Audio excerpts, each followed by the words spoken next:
Well, hello again, friends on YouTube, lovers of Japanese style gardens and gardening enthusiasts. This is Nathan Lawrence again, Good News Tree Service in Wilsonville, Oregon, coming to you on a wet and blustery, stormy winter day in the month of December 2023.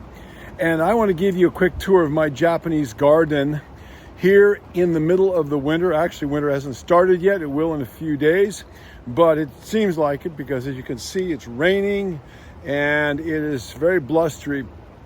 And I want to show you that a Japanese garden looks good even in the wintertime. Even when the rain is coming down and the sky is gray, it can still bring you a lot of joy, as it does to me in my garden.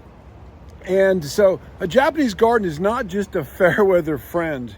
It brings me joy all year long. If I keep up with it, maintain it, keep the leaves and the weeds picked up and the plants pruned and all the myriad things that are necessary to keep a Japanese garden looking good.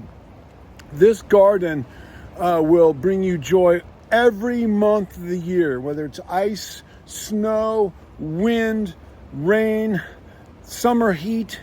It's always smiling and can bring the recipient, the curator of the garden, much joy and pleasure. And those of you who are garden enthusiasts know exactly what I'm talking about. So I'm going to give you a tour of the garden and show you a few things that I've done to improve it since we last made a video, and also encourage you to enjoy your Japanese garden 24/7, 365 days a year. All right, let's take a tour. But before we start this quick tour, I want to say something as an encouragement to you people that think, to all the people out there that think that, oh, I can't do a Japanese garden. I can't, I don't have the money, I don't have the resources, I don't have the know-how.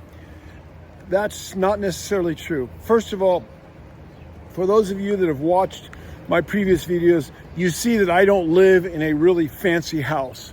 I live in the middle of a normal middle America neighborhood, don't have a large yard. My house is an older house. It was built in 1920. It's definitely not Japanese style. It's kind of a cottage, a craftsman style from the early 20th century. But I have been working on my garden for many years. I have not had a lot of money to spend. We raised 4 children in this home, and so we were always on a tight budget.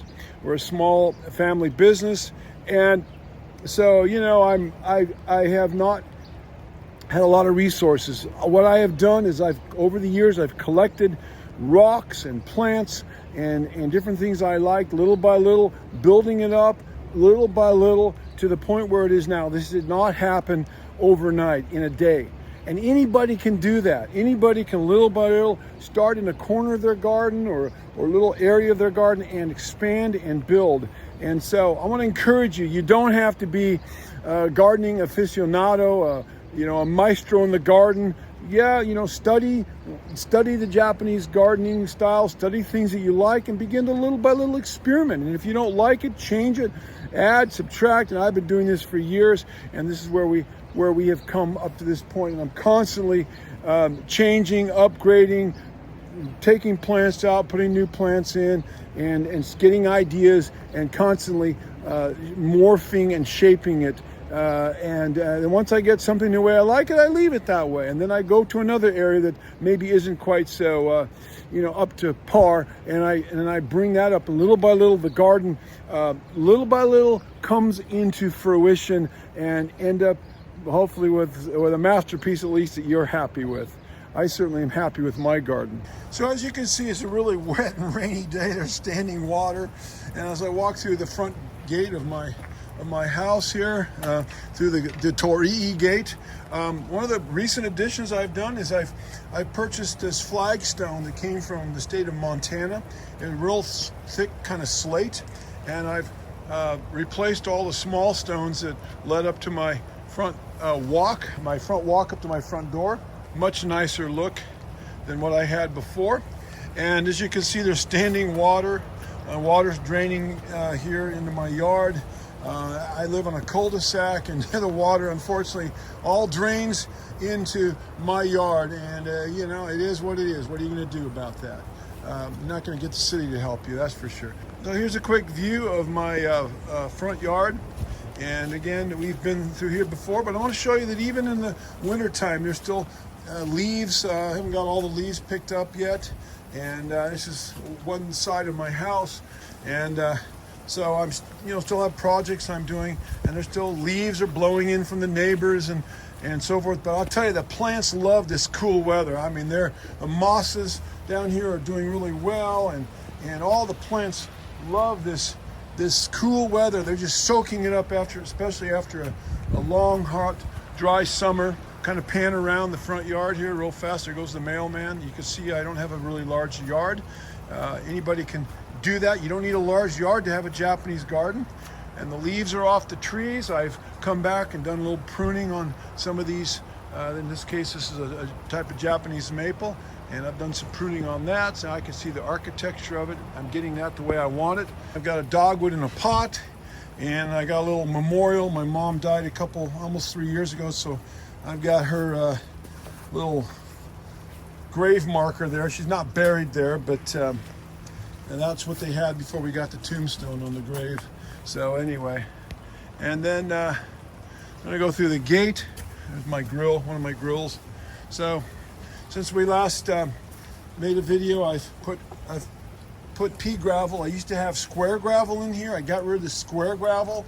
It liked to track into the house and get in the shoes, the tread of our boots and shoes, and gets into the house. So I replaced it with pea gravel. I noticed it in the Japanese garden in Portland.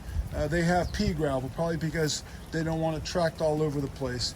And the pea gravel is hard to walk on, but if you have stepping stones, then you can walk on the stepping stones. And the pea gravel looks really nice because, as you can see here, it's all different colors, which really adds a nice look to the Japanese garden. I didn't like the fact that you just walk on the side of my yard into my garden and boom, now you saw the garden. I wanted some obstacles to have to look through, and I wanted something that where you had to kind of walk around and kind of come into the garden gradually. So I planted these, there are a couple deodara cedars, and I made this bed. I brought it out into the garden as kind of like a peninsula, if you will.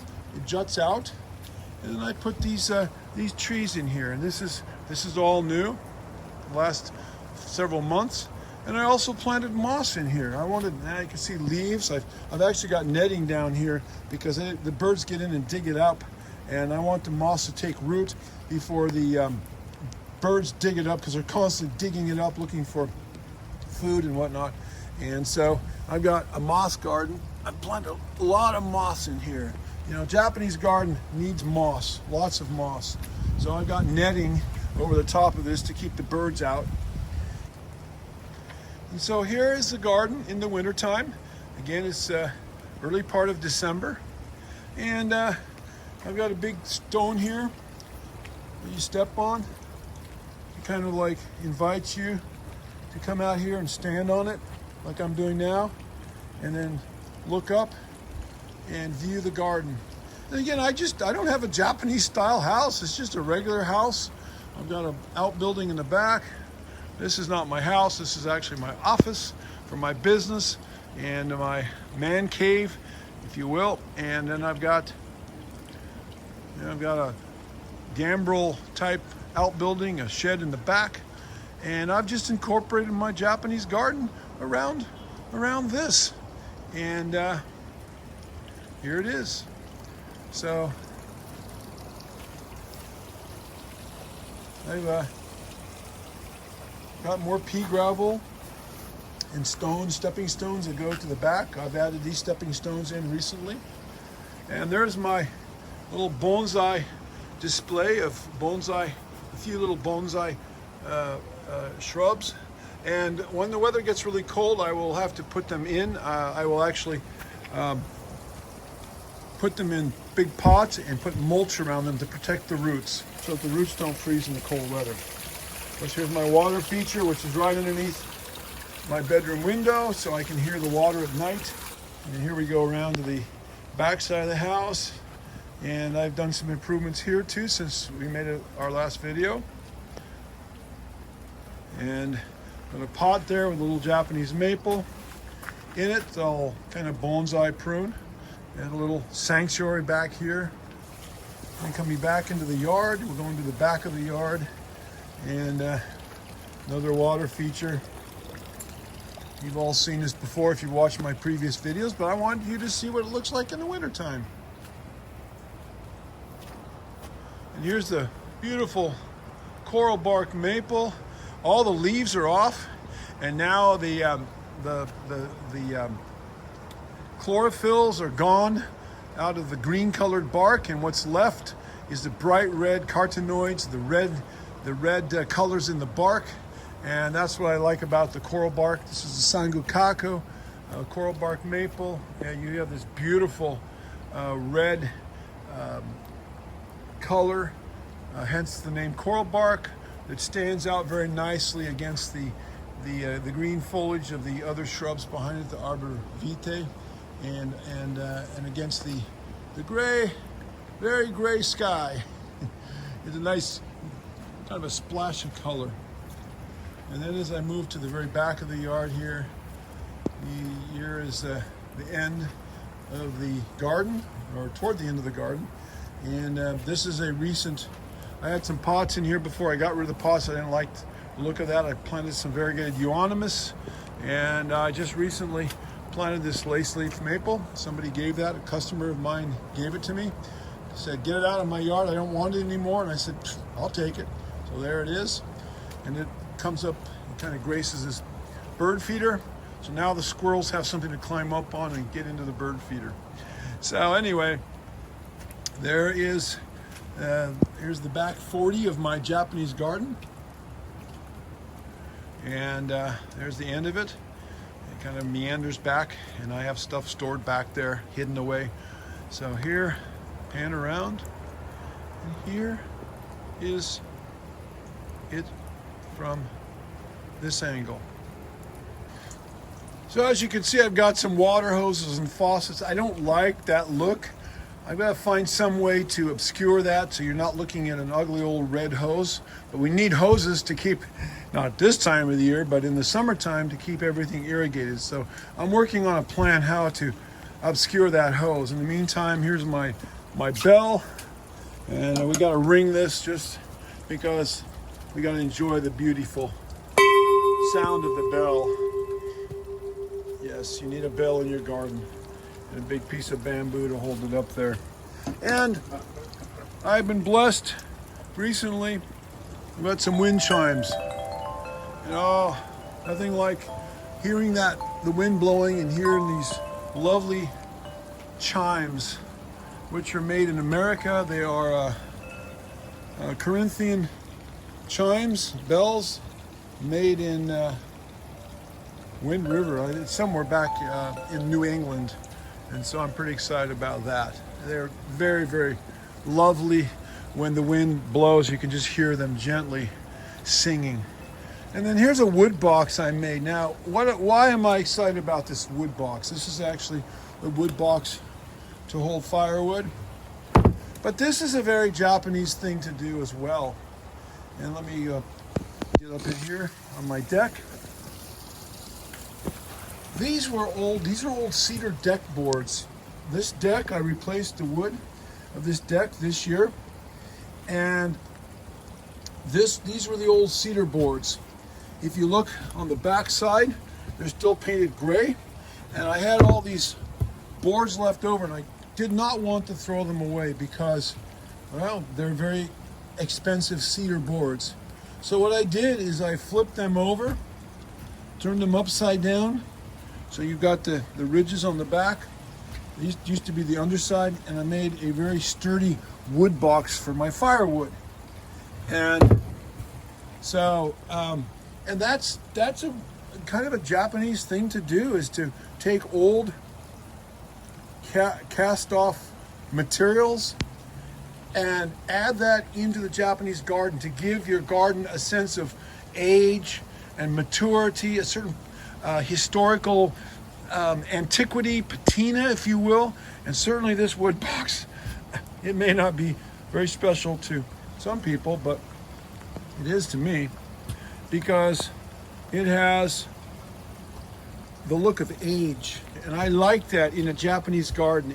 It just gives it a certain stability and maturity and wisdom, a look. And that's important from what I have studied. That's really important for the Japanese is history and the sense of connectedness to the past. And so that's why I'm kind of excited about this wood box. It actually kind of looks like a treasure chest that you might have found buried under the sand, except instead of being filled with treasure, it's filled with firewood, which on a cold day, there's nothing like a warm fire in your living room to warm things up. That is a treasure in its own right. So one more look at the Japanese garden from my back deck, and I hope you enjoyed this. Take care. Blessings to you all.